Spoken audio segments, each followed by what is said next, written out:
As a gentleman from Connecticut, Mr. Courtney. Thank you, Mr. Rogers, and thank you, Mr. Secretary, for being here today and for your 40-plus years of service to the defense of our country.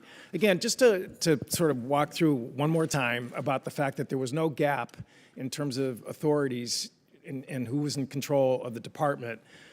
You went into critical care on January 2nd.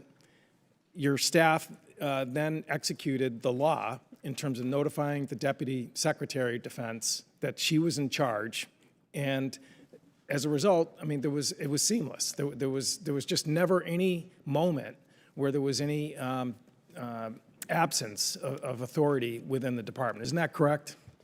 That's correct, sir.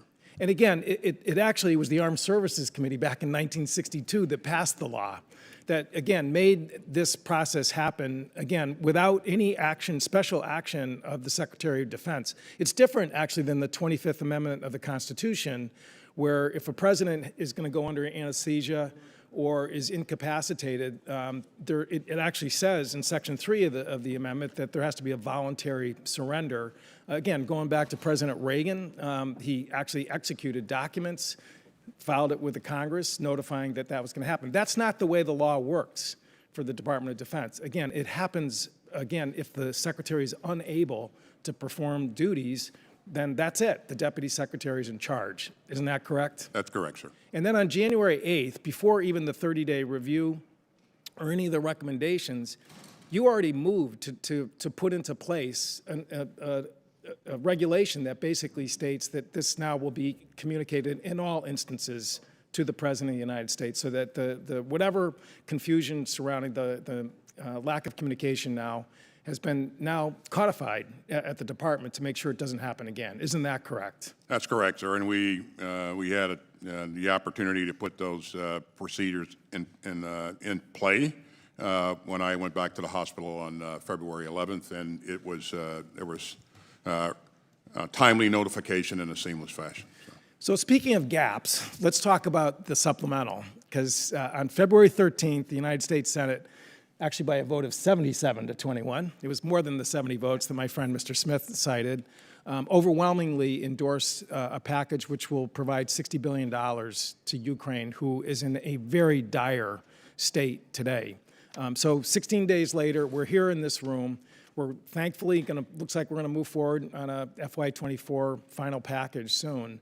But the fact is that nothing has happened in the House to follow up what the Senate did. The Speaker explicitly said he will let the House work its will in terms of next steps with the supplemental package. I think everybody in this room knows if the bill was brought to the floor, we would get an overwhelming majority vote, pretty darn close to 2/3. I've talked to some Republicans who said it would be 300 votes. What's the risk? What's the risk of that gap in terms of our national security and helping our allies?